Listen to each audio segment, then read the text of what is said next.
slavery is a very big subject. I have in my home an entire bookcase of nothing things, books about slavery in various parts of the world and various times of history. And the sad fact is that slavery has been a universal. Welcome to Pegasus versus the World, where we take on challenges, comedy, trending topics, and some travel. City boy, city boy. All right, you guys. Yeah, man, I'm back. Going down the rabbit hole of slavery. Now, growing up, I thought, I knew everything there was to know about slavery in the context. It's really a simple premise growing up in America, especially if you're of color. It's kind of like, evil people took you from your homeland, tricked you, stole you from your homeland. You were brought to America as a slave. A lot of people died on the travel over. Slavery, horrible. It was only inflicted on you as a black person. It was only white people inflicting it on you. And it only happened in America. Now, they don't say that. They imply it. They insinuate that. And when you grow up in America, in the communities I grew up, that's just kind of how you felt, When you dive a little bit deeper, which is so crazy, it took me to my 40s before I started, first and foremost, just the basic concept that the slave trade gone on everywhere. Just the fact that I read it in the Bible with, the Pharaoh and all that, and I didn't correlate that because in America it's so boom, boom, you are this, you are that. You don't think people have been enslaved since the beginning of time and are still enslaved to this day, which is actually really, troubling in a way. So just that, microism of a different way of thinking it and communicating it. Then the concept of, we were tricked or stolen, that was the one that kind of hurt my soul, if I'm being real with you, because some of the things that I've been, and again, this is from YouTube's, so how much validity is there? But from here, I'll go try to read up on some things, and it's like, that's what I thought. Okay, let me take accountability and say no one directly said that to me. It's just how I perceived it, what I thought, So I don't know where I got those thoughts. You hear it in music.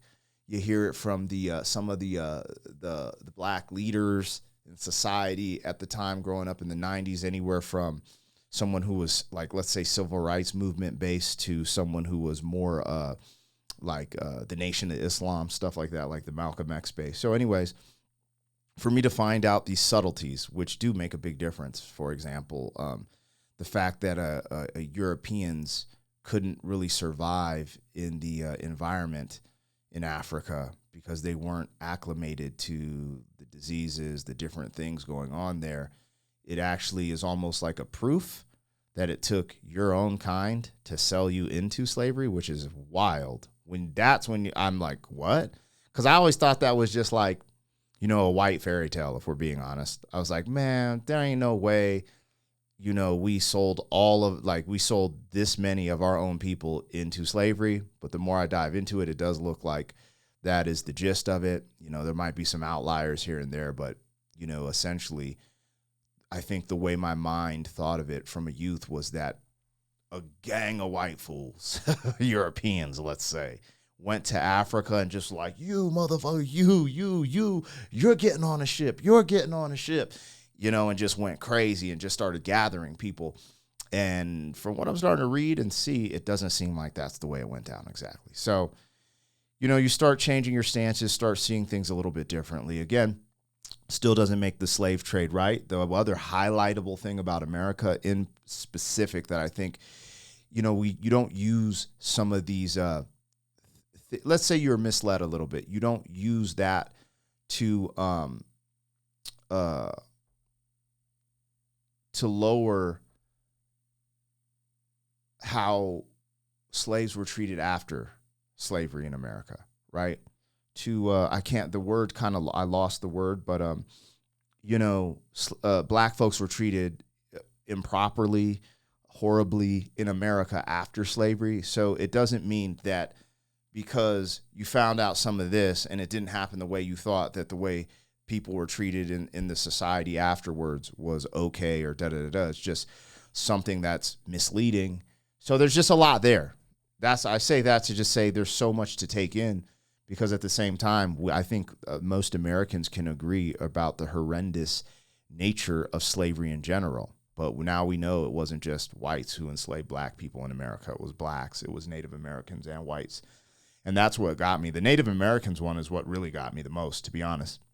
That one struck me because I have all these things coursing through my veins, right? All of those are coursing through my veins.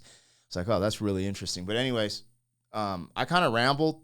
I'm Black Pegasus. If you want to like, share, and comment, subscribe on the video. This is from a Thomas Sowell TV channel. And I just wanted to hear what they had to say, because this is something that's interesting to me. And I do little dives on my own when I have time, just because it is so interesting. I just think away the way I was raised and the way I processed slavery, and even like movies like Roots. And it's definitely a little more misleading than I anticipated. So I don't know. We'll see. Let's see what they're talking about. Slavery is a very big subject. I have in my home an entire bookcase of books about slavery in various parts of the world and various times of history. And the sad fact is that slavery has been a universal institution for thousands of years, as far back as you can trace human history.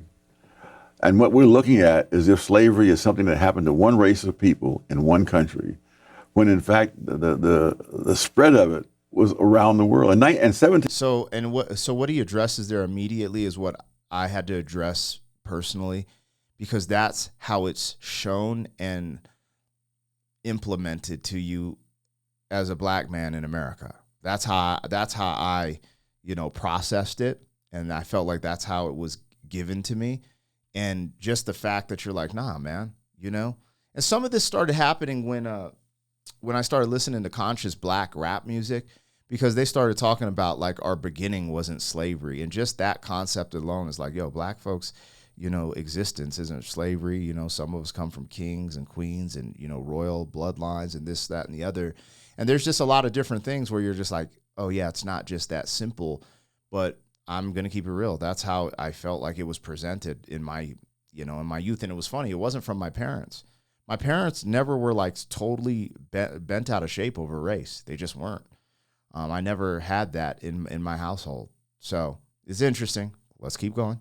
And what we're looking at is if slavery is something that happened to one race of people in one country, when in fact the spread of it was around the world. In 1776, which is when Adam Smith published The Wealth of Nations, as well as when the United States got started, he said that Western Europe is the only place in the world where there is no slavery.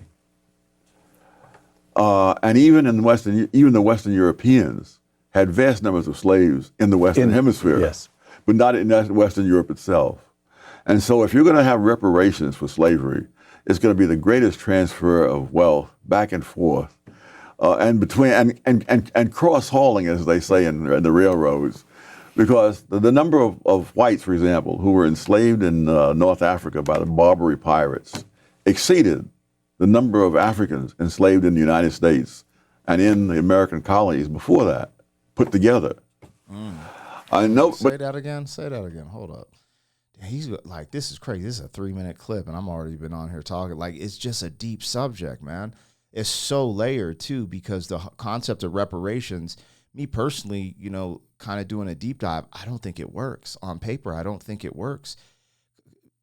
I understand what people are insinuating, but with slavery, like, there were so many people, like, it's interesting, I think the most interesting fact about slavery, though, to me, isn't the fact that what slavery is or what people, it's how black folks were treated after slavery. That's the part that I think is the highlightable moment, because when you go into other societies, the way black folks were treated in America seemed somewhat unique after slavery in comparison to other places. Some people got that treatment too, like the lesser than, and that happens. It's unique.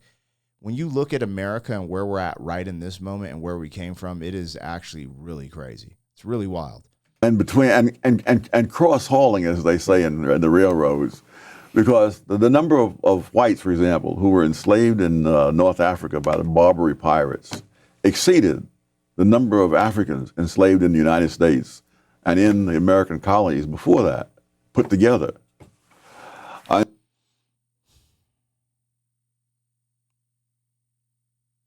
Insane. But nobody is going to North Africa to ask for reparations because nobody is going to be fool enough to give it to them. Here we have intellectuals who can imagine a different history from the rest of the world, even though it's so similar to the rest of the world. We have our own myth makers in the African American historical establishment. All the Egyptians look like Michael Jordan. All our people were black gods and kings. You know, we were not complicitous in the slave trade. There wouldn't be a slave trade. Africans sold other Africans to white people. That was the slave trade. Bro, this is insane. So I want to highlight this because I did a reaction to one of his other a part of this talk. It's on this channel. It's really good. Henry Louis Gates Jr., just so we're clear, he's not a conservative. Because a lot of times these talking points only come from black conservatives. And I thought it was really interesting because he's a progressive at some capacity, but he is just, you know, a history professor at Harvard. So when he speaks, he's just like going over what he knows, which is really cool to see him not filter or hide the truth. I really respect him for that. Now, what he was just saying is what I tapped into at the beginning of this video at some capacity where I said, you know, in the 90s, it started showing up in black music, like what he's saying. You know what I'm saying? Like the kings, the queens coming from these bloodlines and, you know, different things. But exactly what he was saying right there, just what he was just saying, was in rap music. And all these different things getting thrown at me started making me question, like, okay, so what's going on here? Like, you know, were we kings and queens and gods, or were we slaves, you know? And then as I started maturing, I was like, oh, hold on, there's a middle ground. There's always a middle ground. There's always two sides to the story. What's the middle premise, you know? And here we are. Fast forward. It's so weird that I'm like discovering some of this stuff in my 40s, but better late than never. Slow motion better than no motion. We have our own myth makers in the African American historical establishment. All the Egyptians look like Michael Jordan. All our people were black gods and kings. You know, we were not complicitous in the slave trade. There wouldn't be a slave trade. Africans sold other Africans to white people. That was the slave trade. That's the first thing we honestly have to admit. Remember the story of Livingston, Dr. Livingston? Sure. The reason that was so important is that almost no white men had penetrated the interior of Africa. What was there? No roads, snakes, mosquitoes, death, malaria, right? The white people were along the coast. It was black kingdoms like Queen Njinga's kingdom in Angola. What's now Angola? Ghana, Dahomey. They grew rich from the slave trade, selling other Africans. They would go and wage wars just to sell other black people to white people. This is something we've been so ashamed about, we pretend that it's not true. It is the nasty, dirty secret of African American history. We are just as corrupt and despicable as any other people. And if we have the right to oppress, we will oppress just like the white man oppressed us. That is human nature. Unfortunately, that's just the way it is. Holy he's freaking cooking. As any other people. And if we have the right to oppress, we will oppress just like the white man oppressed us. That is human nature. Unfortunately, that's just the way it is. And the only way to overcome that is to be honest about it. Admit the truth, and then all try to do better. As my main man, guy I admire so much, Cornel West, says, we're all recovering racists. We're all recovering racists. I got goosebumps. I don't even know what to say to you guys right now. Sometimes I be feeling a little embarrassed on here because it's just like, when he says it, I'm like, why does it's just like, duh, you know? But my thing was, I never thought that black folks were the superior race or white folks were the superior race. And if done differently, like, I've always had somewhat of a grasp on human nature. I think just sometimes missing those simple details, right? They talk about what's in the details. Bam, just hit on the nose. And, you know, I wish I would have known stuff like that in my youth, because I would have, you know, pushed back on some of the people I grew up with and some of the circles I was in. And then even now, like it's tough, because it does seem like this type of content and messaging gets suppressed, because, you know, knowing this type of stuff is important, especially for the Black community to grow. So there is this counterpoint that I have, you know, and I don't know if people get mad about this. I don't really care. There were a lot of injustices done to Black folks after slavery, right? If we can all agree that slavery is wrong, then we all would also have to agree that slavery was wrong all over the board, right? So at some point, it almost, I don't want to say it lessens the impact of slavery in America. Some people would really be hurt by that, but it kind of seems like that's the truth. Like, the impact of slavery was like, well, there were slaves everywhere. You weren't the only one. Is unique, right? However, how Black folks and slaves were treated after slavery was pretty insane.